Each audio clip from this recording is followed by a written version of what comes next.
Good morning, Brandon Glenn here, Operations Section Chief for Northern New Mexico Type 3 team. We're taking over the Akawa Butte fire.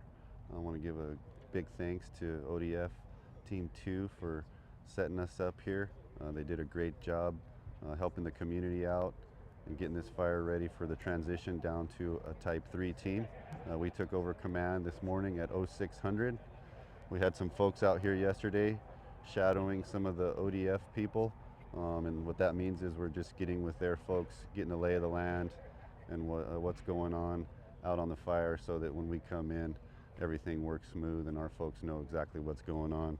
Little orientation on the map here. We have the community of sisters down here to the south end of the map.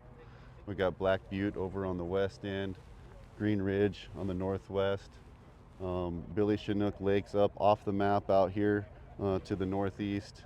And then of course this is the east side of the fire. There's the flat fire.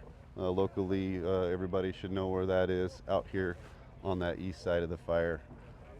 We still have all of our division breaks the same as it was yesterday.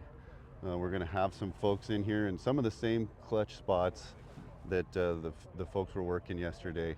Right up here off of Forest Road 11, we're going to have a contingency group still working around, trying to get up to the north part of the fire. Doing a shaded fuel break, but a contingency line for anything that could potentially come out of here. Not anticipating anything, but just trying to be on the safe side.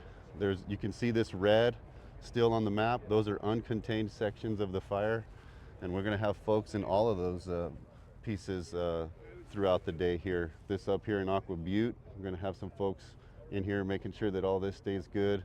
And then for the rest of these areas that are black, just trying to really pull all of the hose, pumps, pumpkins, snap tanks and stuff like that. Get that all ready to turn this back over to the local unit. Over here on this side in Division Tango, we're going to have some folks here near DP9. This is Wilt Road coming up out here.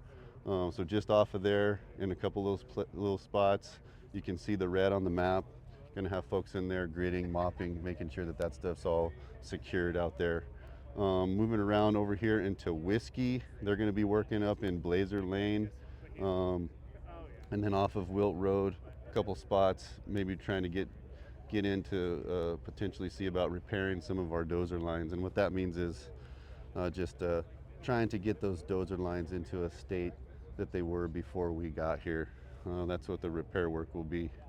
Moving around over into Yankee, they're going to have some folks just gridding and mopping on this southwest part of the fire here, just adjacent to Indian Ford, and then looking in Stevens Canyon and 2050 Road to see about maybe potentially grading in there, just so we can maintain some good access in here without getting real dusty. As you all know, these roads turn to powder real quick. Very similar to what we have in New Mexico. And then moving around over here into Division November, like I said, they're going to be in this 19 country right in here. And then there's some interior pockets in here that may still be smoking a little bit, just making sure that everything's all good and set up there. So like I said, everything was real smooth coming from ODF Team 2, and we're looking forward to serving you all. That's the end of the update for today. Thank you.